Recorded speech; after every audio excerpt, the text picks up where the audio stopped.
Well, hi there. Hello, and welcome back to the Pitch Grid. Thank you so much for tuning in to another episode of the podcast that brings you news, insight, and analysis from both sides of the footballing world, the NFL and the EFL Championship. And without further ado, let's get right on into it. We have first a very sobering topic, and that literally happened right after we finished recording the last episode, and that is the passing of NFL icon Jim Irsay. He passed away in his sleep on May 21st at 65 years old. He was the youngest GM in NFL history at 24 years old, after his dad, Rob Irsay, who moved the Baltimore Colts to Indianapolis, suffered a stroke in the late 90s. One of the more iconic images from this Irsay influence in the Colts organization is, of course, when Rob moved the Colts from Baltimore to Indy. You can always go look. This is a video. You could see the buses hightailing it out from Baltimore to Indy, and it's quite the image if you go look it up. Irsay, when he took over, heavily influenced the Indianapolis area. He tried to be as philanthropic and invest as much as possible into the state as well as the local area. There's the Irsay Family YMCA, the Riley Hospital for Children, the Wheeler Mission Center for Women and Children, Indiana University's Irsay Research Institute. Irsay even donated $1 million to the Indianapolis Zoo. And one of his bigger projects, which was started in 2020, was Kicking the Stigma, which was a mental health charity to raise awareness about the mental health disorders and to remove the shame and stigma too often associated with those illnesses. They also have partnered with the Health America of Indiana, National Alliance on Mental Health and Illness in Greater Indianapolis, Project Healthy Minds, and Bring Change to Mind. So he's been very influential in trying to help bring the city of Indianapolis up. He always supported the local teams like the Pacers, for example. He is such a huge figure in the NFL world. He won a Super Bowl with Tony Dungy in 2000s, and they beat the Chicago Bears. He went to another one, but they lost to the Saints in 2009. He was often beloved by his players, but often one of the main things that you often heard about was his substance abuse. He was very much an alcoholic and addicted to drugs, and that was unfortunately part of this that makes it very complicated, because while he was very much loved and he was a revolutionary in many different ways, he had his own personal struggles, and I think that's part of what can make a great man so fascinating. Those demons and those pitfalls often will haunt you, not just personally, but even on your own reputation and such. Often he came down as a very hard person who often spoke his mind, wasn't ashamed, and he was very generous as well. So he has a lot of conflicting stories about him, but I definitely think we can say that Irsay definitely had a huge impact, not only on the NFL, but also things like the music world with his Jim Irsay band, where he held live concerts around the country that were free. He was very much a collector of guitars and other country memorabilia. He loved music. If you watch the in-season documentary of the Indianapolis Colts, you get to see a little bit of him and his love for music and country in particular, I believe it was. I think that's what a lot of us are. We're very complex. We have our own downfalls, we have our struggles, we have our demons, but at the same time, we also can do a lot of good in the world around us. And Irsay certainly did that, not only just with the Colts and helping actually bring the state of Indiana a championship in professional football, and what is a basketball state for the most part, known for like Indiana basketball or Larry Bird. It actually brought football to the front of the Indiana mind and actually made it a sport to care about in that state. You can definitely credit Irsay with that, and bringing in Tony Dungy, who changed the culture and helped Peyton Manning become the quarterback that he is known as today. So it's just very interesting to look back on this man's life and how much good he did in the local community and nationally, but also the struggles he had personally, like divorcing his wife and the substance abuse and alcoholism and other things that were just often haunting. I think you saw that in how he carried himself and how he became a very straight shooter, and how he talked, how he conducted himself. He wasn't shy about giving his opinion, and I think that's what a lot of people loved about him. And I think in particular, Pat McAfee, when it happened, he posted a long post on X that is very touching and a very well written, thought out tribute to the man. And it shows how much McAfee and other players loved him, because Manning did something similar as well. So rest in peace, Jim Irsay. Hopefully his family can move on after they grieve. Very hard process, I'm sure. Hopefully the state of Indiana and Colts fans as well can also heal and maybe use this next couple seasons to remember a great NFL man that was Jim Irsay. So we're going to get back to the state of the team segment. And this week, we are going to touch on the Atlanta Falcons. Last year, they finished 8-9, missed the playoffs. They were third in the NFC South. Michael Penix is coming into his first full season as the starting quarterback for the Falcons. And the question with the Falcons is, can Michael Penix take the next step? I was on the show The Sports Nuts, our good friends The Sports Nuts, shout out to them. Go check out their content. They have great stuff. Stream every Tuesday and Friday. I was able to go on their show and interview Abe Gordon from the Game 92.9 in Atlanta. He was talking about how he feels that Michael Penix is one of the keys to this Atlanta season because he feels like there were some great things we saw, but also we saw a lot of things that Penix obviously needs to improve on. Obviously, there's such a thing as the sophomore slump. We saw that with a lot of great quarterbacks in the past, and even today, we still see it with the likes of C.J. Stroud last season, for example, or Josh Allen in the more recent past. So you often have to wonder, is Penix going to take the step that will make him better, or is he going to stagnate? And that's a question I think is a very complex answer, because while Penix has a lot of the talent, he has great touch. He's fast. He can scan the field really well. And we saw a lot of this in Washington as well.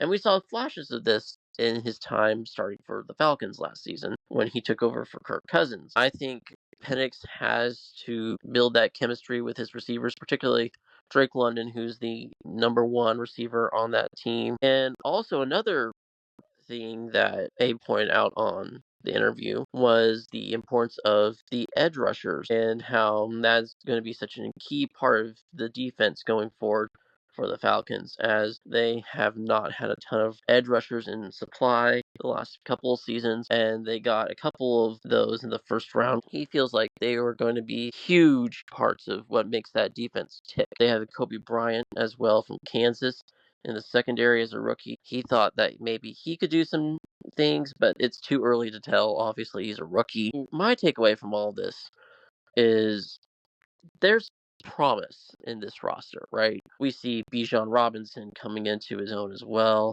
Can Kyle Pitts take the next step? And they're in a division where you have a lot of teams that are going to be up and coming. You have the Bucks, you have the Panthers. The Saints are not so much. They're starting a rebuild. We'll get into that a little bit later. My thing is also, you have Drake London, right? He's decent. I don't think he's bad at all. But do you think he could be a wide receiver one? I was curious about that. And it seems that a lot of Falcons fans have confidence that this receiving corps can be enough to help Penix thrive. My thing is, where's the true dynamic number one? And is Drake London that dynamic enough to be that and to help Penix his job a little bit easier as he has to get the ball to these targets? Kyle Pitts take a step up as well. Who knows?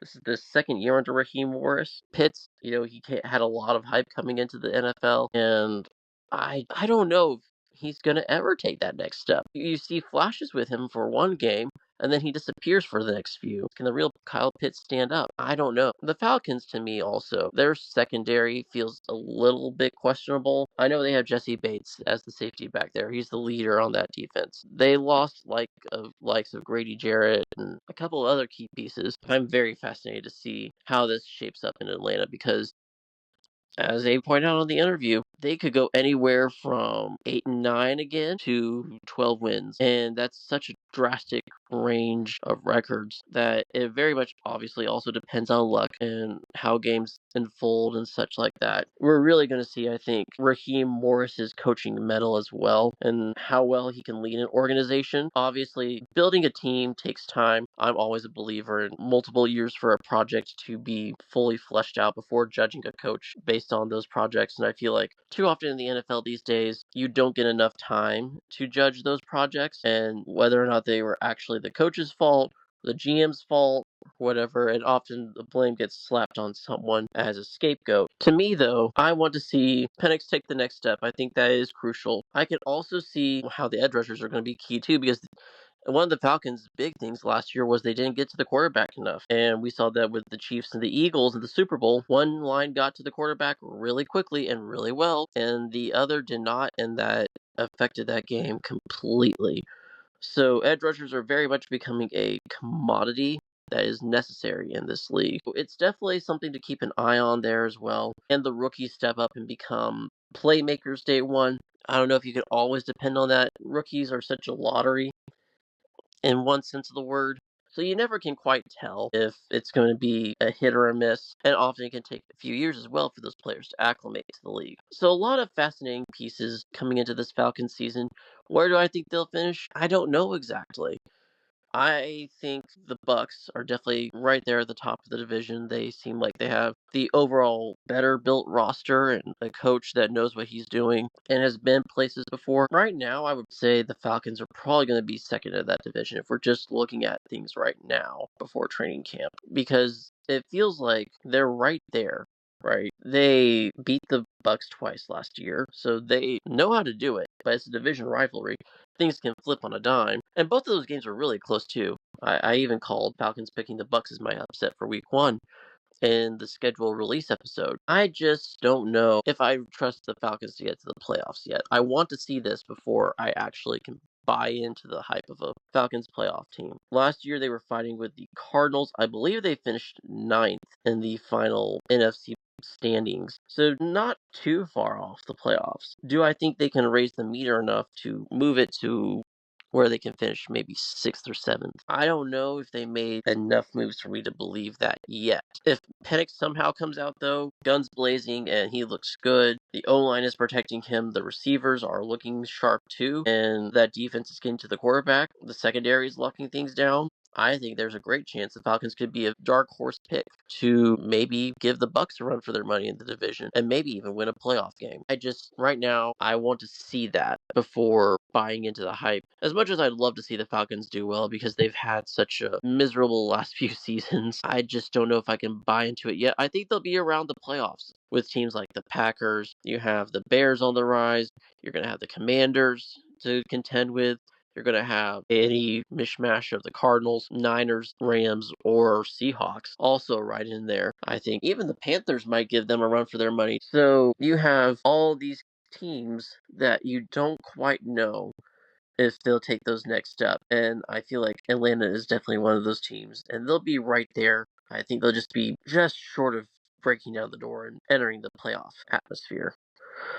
So I wanted to get to some mini camp rumors real quick. We have quite a few that were interesting to me looking through the rumor mill. We had Kelvin Banks Jr., according to Kellen Moore, that he might not start at guard, even though he was drafted as a guard. They might try him out at different positions, see what works. Honestly, I could see that. Like, not every single offensive lineman you're going to draft always starts at the position that they were drafted as. So you may get a guard, but then you move him to tackle or something like that. And he works out better there with his skill set and his range or his quickness. It just really depends on if you believe Banks can be good enough to adapt and he has the mentality to make sure he takes in the requirements for a different position, because each position on the offensive line requires a different skill set to make sure you succeed there. And Kelvin Banks definitely is up there in terms of talent. He's drafted, and a lot of people assume this, me and myself included, as the heir to Ryan Ramczyk's spot there on the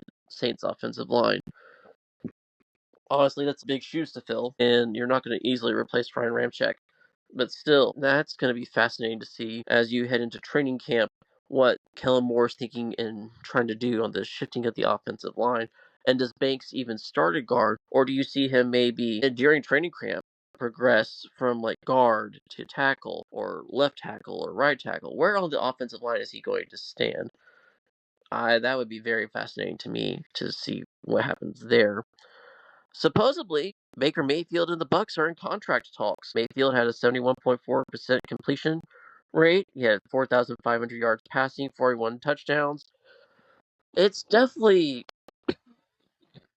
quite the turnaround Baker Mayfield has had since coming to Tampa. Since working under Todd Bowles, he's had Canales and now Liam Cohen. They've both left for their respective coaching jobs because of how well Baker Mayfield has done. Teams want that kind of success for their quarterbacks that Baker has had. And since he's come, he's looked nothing like the quarterback people thought he was before these last couple of years in Tampa. Some last year were thinking he might be an MVP candidate.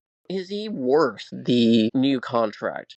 I mean, if he keeps up this pace, I would say he's absolutely worth looking at and making the quarterback of the future for the next few years. Now, can he keep that up? Is he getting up there in age? And can the Bucks keep him sustainable and injury free? That is a question you aren't going to fully know the answer to because each season is so different, so unpredictable, and you never can tell what will happen from game to game even. So that feels like a bit of an unknown. But right now, I feel like Mayfield is definitely worth taking a gander at, seeing if you can't extend and try to build around him for the next 3 or 4 years at least and see how that goes. Maybe win him a Super Bowl, showing that he's not the bust that people thought he was in Cleveland or in Carolina.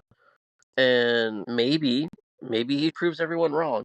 He's on a team that is very, very well structured and very well built. They have a lot of good pieces. They drafted very well in the draft for the most part. They really tried to address the secondary and some of their weaknesses, which I thought was very smart. They obviously have a great pairing of receivers in Mike Evans and Chris Godwin, who are now in Tampa for the foreseeable future as well. And Baker has great connections with both of those guys. So I wouldn't say it's a bad thing that the Bucks were trying to get this extension. If this is a true report, then I would definitely sign off of it if I'm the Glazers at this point, because you definitely want the success for the team. You haven't been back to the Super Bowl since the Tom Brady Super Bowl, and even though that was recent, it feels farther away than one would think. You definitely want to try to keep up with the Eagles, and that feels like a huge task. But this is a team that if they hit on all cylinders right, could be very dangerous and a definite contender in the NFC. So this is a crazy story here. Mary Kay Cabot, one of the best reporters of Cleveland Browns news, she has reported that she's hearing Kenny Pickett. Yes, you heard me right. Kenny Pickett is heading into training camp as the #1 quarterback on the depth chart. What in the world is going on in Cleveland? I mean, to be fair, who is the best quarterback on this roster? Don't quite know yet. I mean, he definitely deserves a shot in a room that's got 2 rookies. You've got an aging Joe Flacco and Kenny Pickett, guy with the small hands who won a Super Bowl, running a few plays in the fourth quarter on mop-up duty. I don't know what to think about this. I really don't. Because you can't say he doesn't deserve a chance to try and compete for the starting position. If you're in that quarterback room, you have a 1 out of 5 chance to start. And if I'm Kevin Stefanski, knowing my job is maybe on the line in the next year or two, I'm definitely looking at any option that might be appealing other than maybe Joe Flacco if we're hoping to get back the glory days of playoffs a couple of years ago, which after last season I don't know is very likely considering how awful Flacco was as a Colt. And you have no idea what Dylan Gabriel or Shadur Sanders are going to bring to the table as rookies in year 1. And do you trust either of them? And then you have Deshaun Watson, who's going to be on IR for who knows how long. So it's a lose-lose situation, I think. He definitely deserves a chance. He was okay in Pittsburgh. He wasn't awful. And he won a couple of starts in Philly. So, he's not the worst option. Maybe if he has a good offensive coach and you can surround him with talent. You have Quinshon Judkins. You got in the draft. You don't have great receiving options, though, is the thing. And your O-line's not that great either. The defense is probably the best part of this entire Browns organization right now. And that's still somewhat in question as well. I don't know. This feels so horribly bungled by the Cleveland Browns that, of course, now they're in this little corner where, Kenny Pickett's our starter because we have no other good option. That just is awful. And if I'm a Browns fan, even hearing that just is like, okay, well, whatever. I don't know what else to say because that feels like our team right now, just hoping a prayer that Kenny Pickett's going to work out to help us to glory. And who knows, maybe he does something as a Brown, and maybe he becomes the next Baker. Maybe he somehow turns into prime Dan Marino. I just don't see it. And I would be not surprised at all if this Browns team with the schedule they've got, and the conundrum at quarterback and so many questions they have on both sides of the ball. If they don't finish 3-14 or less, this just feels like a train wreck waiting to happen. Considering where they were a few years ago, now they're back to normal and the factory of sadness. So tell us your thoughts and what you think about the whole mess that is the Cleveland Browns quarterback room. Who do you think is the starting quarterback come week 1? Honestly, I have no idea. If I had to pick, I mean, why not give Dylan Gabriel or Shedeur Sanders a chance? Right now, if it was me, I would pick Dylan Gabriel. I would like to see Shedeur do well. I really do want that because after how he fell and what he went through during the draft, he has the talent to be a good pocket passer. It's just, can the Browns afford that right now? And I don't think they can, to be honest. Gabriel's just a bit more mobile. Maybe that's kind of what they need right now, especially with Judkins. Maybe they need more of a high-flying dual threat quarterback than a pocket passer with the O-line that Cleveland has. Because you surely don't want Shedeur Sanders killed either. While Joe Flacco may have a ton of experience, I don't trust him to make a consistent start. So maybe I am kind of leaning Pickett. Now that I'm talking myself into this and more I think about it, it just seems like such a bad situation. And it'll be fascinating to monitor through training camp for sure. And of course, we're going to have preseason games and we're going to see a full preview probably of each of these quarterbacks on the field. So that probably is what's going to determine who is the starter, whoever plays well in the preseason. And that would be fascinating to watch. That's almost must-see TV at that point. So an interesting little tidbit that I saw looking across the rumor wire was Gabe Taylor got a tryout invite from the Commanders. Now, if you don't know who Gabe Taylor is, I didn't either until I saw that he was Sean Taylor's brother. Yes, that's Sean Taylor, the Commanders legend. That is really cool. He is a safety from Rice. Apparently had a pretty good college career as well. I just thought this was really cool little tidbit. He said that it meant everything to get a tryout invite from the team. Man, that's gotta be some type of feeling for Gabe to walk into that facility, knowing that your brother played there, knowing how much you have to live up to with the Taylor last name, especially in that organization. I don't know if I'd want to be him because that feels like a lot of pressure. And you're playing the same position as your brother as well, which honestly, that kind of also gives him a little respect for that. Yeah, I gotta give him a little respect for that because I think that shows how much Gabe looks up to Sean, or the memory of Sean at least, and wants to do right by him. And I'm sure if Sean's dad is still around, he's probably incredibly proud of Gabe, and the family is, and hopefully he does well. Do I think he makes the squad? I don't know. I guess if they really need some depth, maybe he does, and that would be a really cool story. Definitely give that a follow during training camp because if he were to somehow make the squad, boy, that could be fascinating. If he were to somehow even like make the starting squad, I don't think he would just because they've got some better secondary options that probably would start over him. But if he were to somehow crack the 53-man roster, I think he would have done enough to say he held up his end of the bargain on trying to make his brother proud. So that was really cool to just find looking through the stories coming out of every mini camp. Another interesting story coming out of mini camp. This is in Houston. Jayden Higgins, the receiver out of Iowa State, one of the two that Houston drafted from Iowa State, he signed a fully guaranteed 4-year contract. That is the first in NFL history for a second-round pick, apparently. Is he worth it? I mean, he's definitely got the talent. Like, he's a tall receiver who has good hands and is pretty quick and has good route running. So I definitely think he's got the talent. Do I sign him to a 4-year contract right away?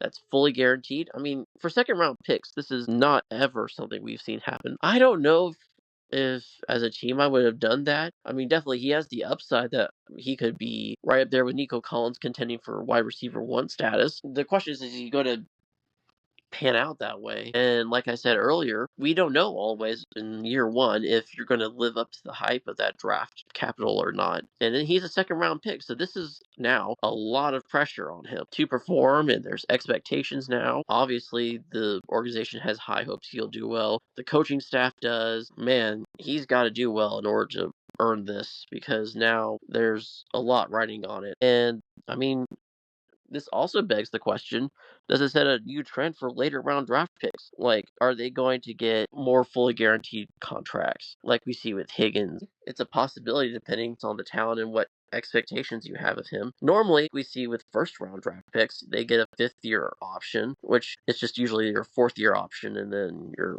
a free agent if you don't pan out. But now it feels like Houston has said, we're stuck with you for 4 years now. I mean, and that's good. It shows that the team has faith in him and that he will succeed. He obviously has a quarterback in CJ Stroud who's going to do well. I don't know if we're going to see this universally, but we might slowly see this happen more and more, especially if Higgins does well, because he's the poster child for this now, and I'm sure teams are going to keep a close eye on it and see if he does well. Then absolutely, if you're in the second round or later, you might want to say, hey, when you're negotiating a contract, hey, I want to have something similar to what Higgins has in Houston. And that might be a sticking point. I mean, these days in the NFL, contract negotiation takes a little bit longer for rookies than it used to. Like, usually, contracts were done in like the first couple of days. Now it takes at least a couple of weeks. And that's going to be a lot of pressure.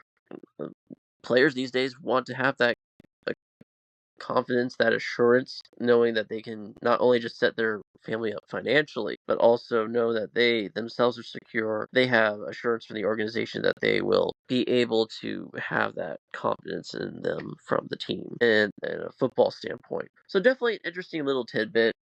Definitely have to keep an eye on this now because, like I said, this could have implications not only just for Higgins, but for later draft picks. Another minicamp rumor that has started to sprout up, Chris Olave might be headed to Pittsburgh. I mean, Saints are looking to rebuild. So, I mean, it's not totally out of the question, and Pittsburgh definitely needs a number two receiver besides DK Metcalf to carry the offense. And I don't know if Calvin Austin is exactly the most thrilling number two option for the Steelers and Mike Tomlin. So I could definitely see it. Olave has the talent. He's really good. He was a beast coming out of Ohio State. And he's been one of the more dependable options in the Saints offense, but obviously this is a clear message that the Saints are looking to blow this entire operation up for good. And I think that's rather surprising considering how Mickey Loomis does not like to blow things up. He likes to retool, restock, and reload, and get the Saints contending again. But this seems to be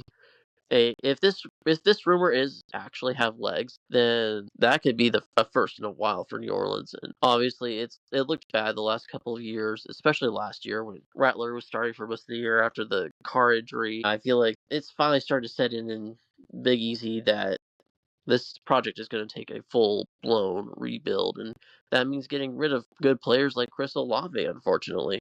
Get more draft capital, invest in your teams through the draft, and cheap free agents, and that means you're going to suck for a few years, but maybe it pans out and it's worth it in the next few years. Is Olave a good fit in Pittsburgh? I definitely think he could. It would definitely bring some versatility to the receiver room. DK is a good number one. Calvin Austin, I feel like he's more number three. I felt like Chris Olave was a good number two. And of course, lately he's become the number one option there in New Orleans. Could I see it? Yes. Do I think Pittsburgh's going to give up a ton of draft capital that maybe New Orleans wants? I don't think so. I don't know if they have a ton of draft capital. That would be very fascinating to see.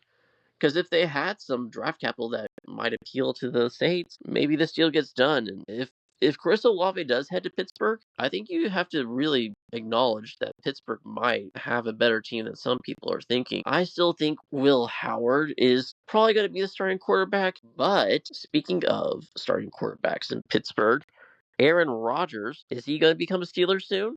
Art Rooney has been hinting about it for a while, and he says that they won't wait forever, and it's going to be sooner rather than later that this decision will happen. So could Rodgers be headed for black and gold pretty soon? I really don't know. I would like to think that this saga could be over. I don't know what Rodgers' intent is to just drag this out as long as humanly possible. Maybe he's trying to avoid training camp again like he did in Green Bay. Who knows? But I would feel like you'd want to have the chemistry with your receivers, especially whatever new team you're going to. And like Rooney said, they can't wait forever, because at some point they need to figure out what the plan is at quarterback for this organization, because they moved on from Russ. They have been courting Rodgers rather openly, and that has been Art Rooney's pet signing this year. But I don't know if it's actually going to happen. Some are saying that Rodgers is waiting for the Vikings to cave in and finally sign him.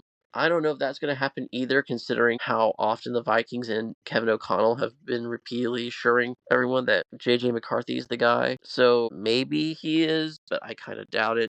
I think Pittsburgh is probably the better option of the two for him, though, I mean, you'll have Jordan Addison, Justin Jefferson in Minnesota, so what am I saying? Minnesota might be a good option too. But I feel like Will Howard, if you're Pittsburgh, why not just commit to him? You drafted him in the 6th round for a reason. Rodgers is just a band-aid option again.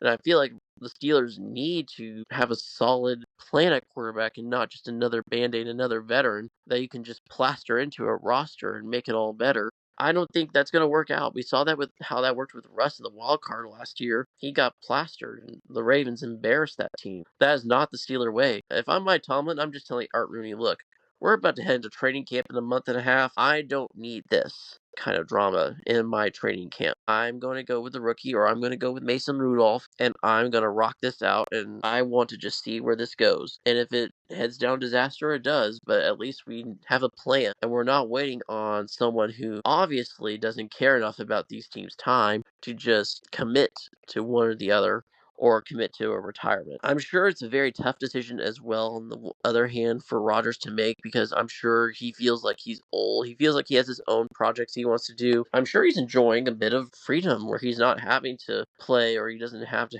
follow any off-season regimen, workouts, or whatever as much. But also at the same time, he's kind of strayed from what he was a few years ago in Green Bay to now just, he feels fully unhinged, and I don't know if you can contain the monster again, because I feel like that's fully out now. And now, if, like I said it before, do you as an organization want him to go on Pat McAfee's show if you have another messy breakup like he did with the Packers or like he did with the Jets now? Do you want that kind of stuff aired out on national TV for all to see? I wouldn't want that if I'm Pittsburgh, especially with how closeted they are and how close to the chest the Steelers are usually. I don't know. To me, this feels very confusing from a Rodgers perspective. Like, what is his motive? Why is he doing this so long?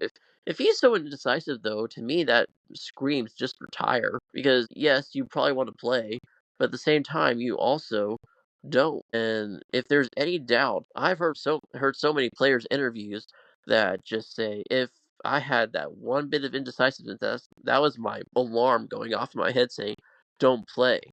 And I feel like that's so true, because once you step in the white lines, you have to be fully committed and turned on and on edge fully. I don't feel like Rodgers was that last year. And that's kind of why some people have gone off the bandwagon for him. If he's going to be that way at Pittsburgh, who is a team that wants to contend for playoffs consistently, I don't know if Aaron Rodgers is your guy, because you don't know what kind of Aaron Rodgers you're going to get and how fully bought into the project he is. And also, you don't know how long he's going to be there. It might just be a year or two, and that just feels like a plaster option. So this feels so messy and so complex, but at the same time, it's intriguing, and it gets a lot of thought going on. How would you run an organization? How would you build a team? Would you want to plaster a veteran every so often like the Steelers have done since Big Ben retired? To me, that feels like very poor strategic building, and one that will not foster success for the long term for your organization. Because yes, that's kind of been the Steelers' way of, like, Neil O'Donnell, for example, Terry Bradshaw, and a couple other Steelers quarterbacks that were veterans. I mean, they had a rookie, I think, in there too, but they really have not, besides Big Ben, committed to, or Terry Bradshaw even, fully committed to a rookie and stuck out that project for a while. If I'm the Steelers, I want the long-term success, even if it is success with Aaron Rodgers. Let's just say they make the playoffs somehow again, because they have the talent to do so. They've traded for pieces.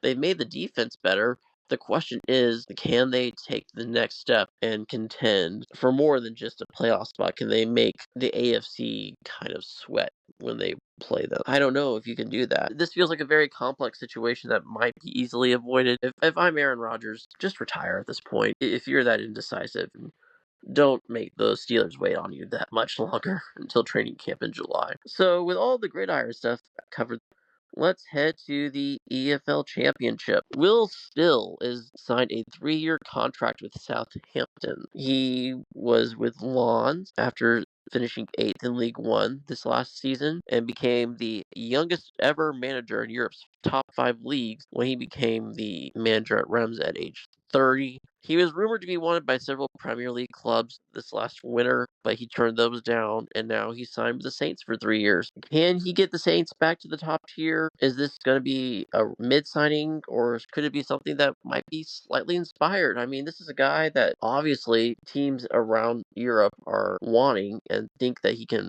build. To me, though, in Ligue 1, like, PSG's obviously the top dog. It always will be, or for a while at least. And they seem to be on the rise. They're in the Champions League final this weekend as well. I just don't know if I personally trust Will Still to fully make a comeback with the Saints after such a miserable season in the Premier League last season. They're looking to come back and not have to wait out the championship. But I don't know if I could see myself trusting him to make a full rebuild and absolutely dominate the championship like, say, Leeds or Sheffield United or Burnley. That doesn't feel to me possible right now. I feel like Southampton has a solid squad for the championship. Like, it's going to be in there in the top 6, but I don't know if it's going to be top 2 level. Yeah, they'll of course have parachute payments that they can make some good signings out of. Maybe they'll upgrade them quite a bit, but I don't know if I trust Will Still. Finishing 8th in League One with the kind of hype he has feels a slight underwhelming prospect, but I could totally be wrong. And I mean, if it pans out, it could be quite inspired to get a guy that's coveted by several top tier clubs, won in the championship with someone that coveted. That's pretty interesting. Like, we saw Jack Wilshere join the Norwich coaching staff and even coach when they fire their manager at end of season. And maybe it works out. And I feel like the championship is starting to attract bigger names and bigger talent, which is really good, and still is one of those big names that has been thrown around the last year or two. I just don't know if he's going to be a guy like Russell Martin, who got them up to the championship, who was able to navigate the complex games and competition that is so stiff in that league. I mean, he absolutely could, but I want to see it before believing it. And then we had the playoff finals, because now the championship table for next season is set. So let's start with the League One playoff final. That was Charlton versus Leyton Orient. Charlton Athletic came into this high on momentum and feeling like the more solid of the two. Leyton Orient, though, had just upset Stockport County, who was the 3rd seed coming into this playoff, and they looked pretty convincing in doing so. After a thrilling first leg, they dismantled Stockport at home, and that was not something a lot of people were expecting. So this game felt like it could be a huge upset game, and we hadn't seen a 6th seed, I think, get up to the championship in a while from League One playoffs. Charlton got a bit of a free kick magic as Gillespie put the Addicts up in the 31st minute with a great free kick that curled into the top right corner.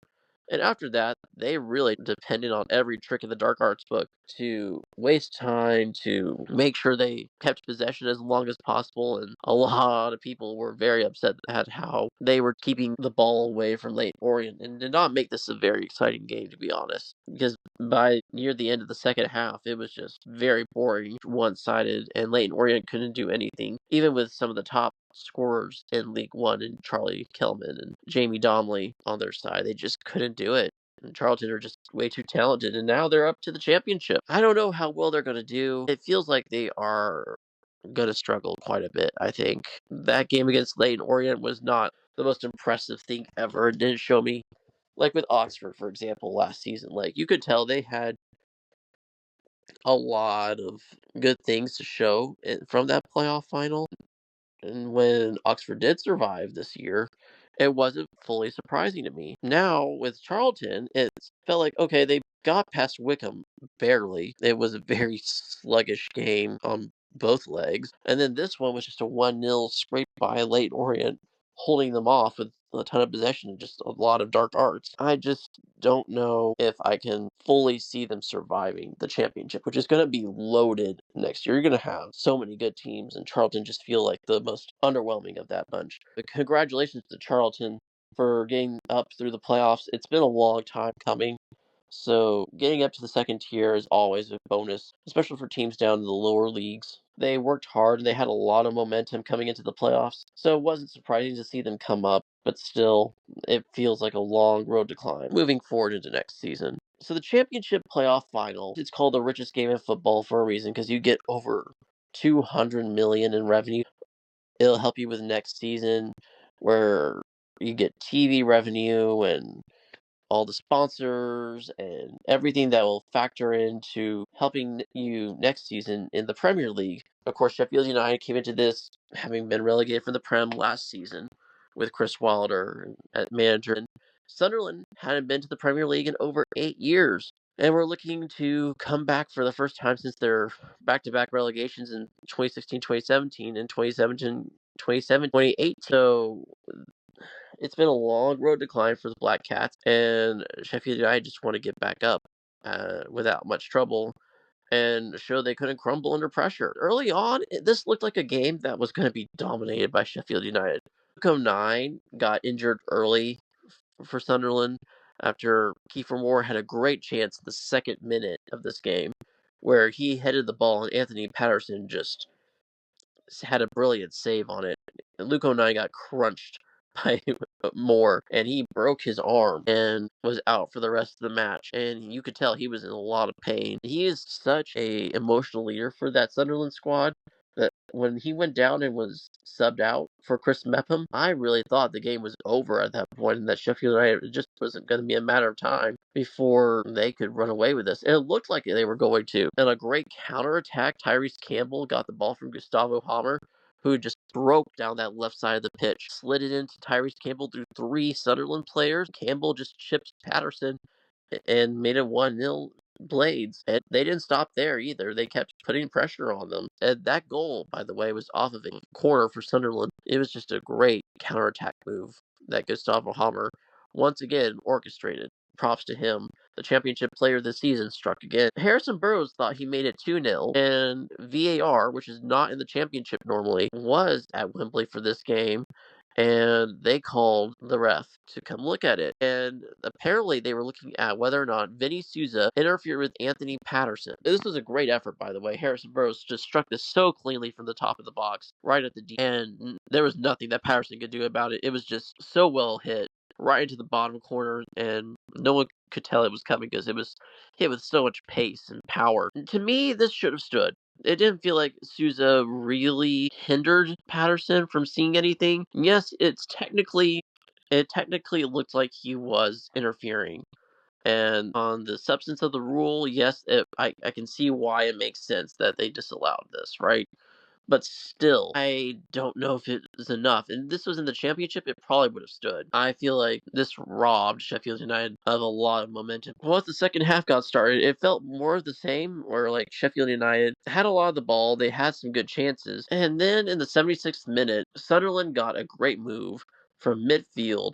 Tommy Watson, he had come in and he got a great ball to Mayenda, who has an incredible finish from the side. He rifled it into the top right corner. Nothing that Michael Cooper could do about it, really, and equalized. And I feel like from that point on, Sunderland were energized and were ready to fight. And you felt like this needed to be won in 90 minutes by Sunderland, or else Sheffield United were just going to grow in confidence, and it'd be the reverse Sunderland versus Coventry, where Sheffield United were just eventually going to find a goal if Sunderland didn't win it in straight 90 minutes. Tommy Watson, who I just mentioned, he's going to Brighton in the summer. That deal was done earlier this season after the winter transfer window. He's a local kid who's from Sunderland. It's the 95th minute. Kiefer Moore has the ball. He's playing it back to his back line, and it's just poorly underhit. So poorly underhit. The only person around it is Tommy Watson. He just latches onto it and runs down the pitch, and he has no other thought than scoring, and you can tell. And he hits it so well, he just curls it right around the defender. With only 2 minutes left of stoppage time, there really wasn't much to do. Great limbs, by the way, from Sunderland after that goal, because my word, what a moment. This was such a good game. It had everything in it, heartbreak and drama and disallowed goals and great finishes. And yeah, Sunderland are now promoted to the Premier League for the first time in 8 years. That's crazy. It's been such a crazy journey. They go from being double relegated from the Prem to the Championship and down to League One, and then they lose the playoff final, and then they come back and win the playoff final, and then have a couple of mid-table finishes before notching this. And all the props in the world to Regis Labrie, who did such a great job managing this team and getting them to believe, even after Luke O'Nien was carted off the stretchered off the pitch in the second minute, and all the credit in the world has to go to that entire team for not giving up and fighting. I mean, certainly the disallowed goal will help, and I'm sure a lot of Blades fans are going to point to that and say it should have been 2-2 and it should have gone to extra time. I agree. But I don't know if that would have mattered, even if it had been 2-2, because Sunderland felt like they had all the momentum. It really felt like it was going to be a matter of time before they scored again. And if they had scored that second goal and tied it up even, I feel like that would just energize them even more. It's such a young team, by the way, that they thrive off of energy, I think. And now this is a team that is going to be building for the future. They have a lot of great talent. Chris Rigg is probably going to stay now with Sunderland now that they're promoted, and Tommy Watson is going to Brighton. But he's left the most incredible parting gift for his local club ever. I know some people who've known him before. Shout out to those people. You know who you are. And they were saying how incredible it was that they even knew him and that he was able to have this moment. They were so happy for him. It was just such a great game, and I was so pleased that I had the fortunate ability to watch it. This is why we love the playoffs and the playoff final and the championship, because it can bring the unexpected. This was a Sunderland team that not many people gave a chance to against a Sheffield United team that now has to pick up the pieces and figure out what in the world they're going to do to get back, because it felt like the most sure thing in the world then after getting into the playoffs and having to face Sunderland, who, yes, are very good, but they struggled against Coventry City and had to have last minute winners. And now this Sunderland playoff run is going to be remembered forever, and Sheffield United are going to now have all these pieces and have to rely on a second year parachute payments to get back up in the championship. I don't know if they're going to be able to. This is, again, an incredibly stacked championship now. And speaking of that, we are now have a complete table in the championship. 1 through 24 is set. We know who's going to be in, who's gone out, who's going up to the Premier League, who's going down to League One, who's coming up from League One. And who do I think is going to be contending for automatics, contending for playoffs, contending for relegation? I think in the relegation category, you're going to easily see the likes of Charlton, Preston, Oxford United, Blackburn Rovers, Hull City. Yes, I think Oxford did very well to survive this last year. But right now, at the looks of this championship, it looks so stacked. I feel like unless Oxford United makes some drastic improvements, and yes, staying up is going to mean so much for them financially. I just don't know what kind of improvements they're going to make. So right now, just days after the final, I don't know if I can see them making enough investment to really stake a claim to staying safe. Blackburn Rovers have such tumultuous ownership right now that no one really likes around the club and no one really cares about. And then Hull City have also ownership troubles as well. No one likes their ownership. They have no idea who they're going to bring in as their manager still after sacking Ruben Selles, which I am still baffled by. Oh, go check out HITT7's video about the whole city situation. It really puts into perspective from a Tigers fan just how hopeless they feel and how they really just want some kind of consistency and not feeling like they are going to be relegation fodder again. It just feels like they are, though. They barely survive, and now they still don't know who their manager is, and Cardiff City feel more active than Hull City. And Cardiff City's in League One, for goodness sake. I mean, also you could put QPR and Stoke City into this. Derby County, maybe. Those are the teams that I feel like are going to be contending for relegation. I feel like those contending for promotion, you have 3 or 4 teams: Ipswich Town, Leicester City, Sheffield United, and Coventry. Ipswich, of the 3 relegated Premier League teams, were the strongest coming out of it. They have a lot of great championship pieces. It was an all-star championship team that they put together. They have Liam Delap, Jayden Philogene, Sam Morsey still there. It just feels like such a loaded championship squad that I don't see how Ipswich aren't going to be in the top 2 at the end of the season. Leicester City as well also has a lot of the same pieces that they broke the broke the championship with a couple of years ago and were champions of the league. I don't see how that will change for them. I feel like Sheffield United are still going to be right up there for contending for automatics as well because they still have a lot of good pieces. And unless a lot of things change, like a lot of pieces leave, which I don't see happening, then I think they're going to be right up there in terms of contending for automatics, as well as Coventry. Like, this is a team that took Sunderland, who is now promoted to the Premier League. They took them right to the edge of elimination and could have probably beaten Sheffield United if they had been Sunderland's shoes. Who knows? I feel like with how well they played, Coventry are absolutely going to be right up there in terms of contention for the automatic positions. And for playoffs, I would definitely say the likes of Southampton, Middlesbrough, Millwall, West Brom, and Birmingham City are going to be the teams that I feel like are the strongest contending for the last couple of spots. Southampton, of course, freshly relegated. I feel like they have a squad that could be good. I just don't know if I trust the appointment of Will Still yet, and I want to see that. Middlesbrough have a good squad. They really do. Lots of good pieces in the attack. If they can add a couple of upgrades to the defense and right back, they did let Anthony Jykesteel go, which I think is a huge sign that they're going to address right back in the summer transfer window, which I think is huge. It shows that they know their weaknesses, and I think they're going to try to address them. And if they address them with quality pieces, then Middlesbrough are going to be right up there and contending for not only a playoff spot, but if they show the full potential that they can have under Michael Carrick, and I feel like this is Michael Carrick's season to prove that he is the manager for this team. If they show that full potential and Tommy Conway can score double digits again, this is a team that the championship needs to fear. I think they're going to be right up there. And Millwall as well, if they're going to have Ivanovic next season. He's such a good player for them. They've got so many good pieces that they feel like a team on the rise. Neil Harris has got them in a great position. West Brom, they are managerless, and that's why I don't feel like they're as contending for the playoffs, but they're still up there, I think, because you can't deny the roster has, on paper, a lot of talent and a lot of ability. I just don't know if I can discount that. Carlos Corberan feels like a very lucky hire for them a couple of years ago when they brought in the Spaniard and he took them to the playoffs. Can they do it again? Maybe. I just don't know enough about this ownership to know if they will be able to hire a quality coach that can take a very talented on paper roster and get them contending for the playoffs. If they hire a quality person, then yeah, they're definitely going to be right up there because they have so much talent. Josh Madge is going to be back. They're going to have the likes of Tom Fellow, and they're going to have some good defensive talent as well. To begin the season, they were on fire. They were at the top of the league, and they were so solid at the back, especially at the Hawthorns. And yeah, I feel like they are right up there at the playoffs if they have a quality coach. And Birmingham City, I feel like they're right up there as well.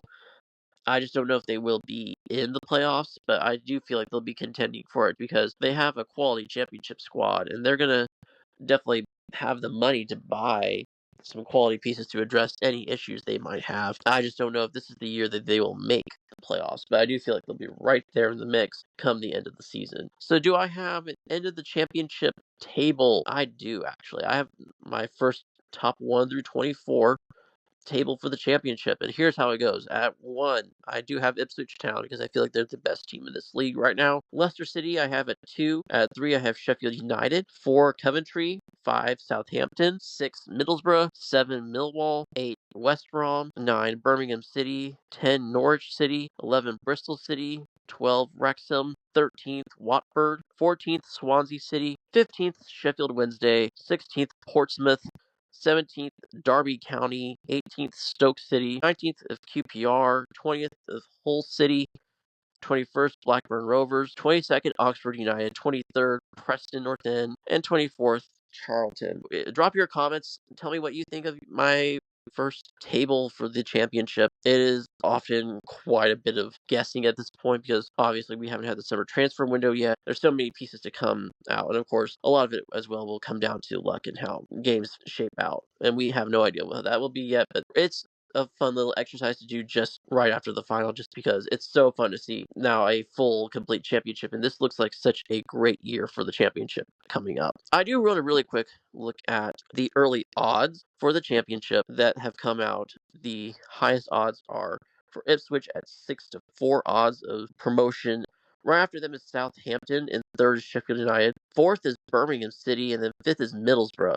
So the current odds are Ipswich at 6-4, Southampton at 15-8, Sheffield United at 5-2, Birmingham at 3, and Middlesbrough at 7-2, with Coventry right there at 7-2, and then Leicester having 9-2 odds, with West Brom and Norwich right there at 11-2 and 13-2 odds respectively, as well as Wrexham also at 13-2. So it feels like the bookies as well feel like this is going to be a very tight championship table. There doesn't feel like a lot of separation between the teams, though it feels like Ipswich is the clear favorite, and I would tend to agree with that. Right now, the odds on relegated teams right now, according to these bookies as well, are Portsmouth, Preston, and Oxford. I could absolutely see this happening as well. Well, except for Portsmouth. I feel like Portsmouth is a better squad than they have credit for. And Charlton don't even have odds, which is crazy enough. Even though they were promoted, they do not have odds on Charlton. So I feel like that kind of tells you what people think about that squad in general. And so with that, that covers another episode for the Pitch Grid. Thank you so much for joining us. If you're watching on YouTube, like, subscribe, and hit that bell so you never miss an upload. Listening on Spotify or Apple, a rating and follow goes a very long way to helping others find our content. We'll be back soon with more chaos commentary and coverage from the championship and the NFL. But until next time, y'all, stay sharp.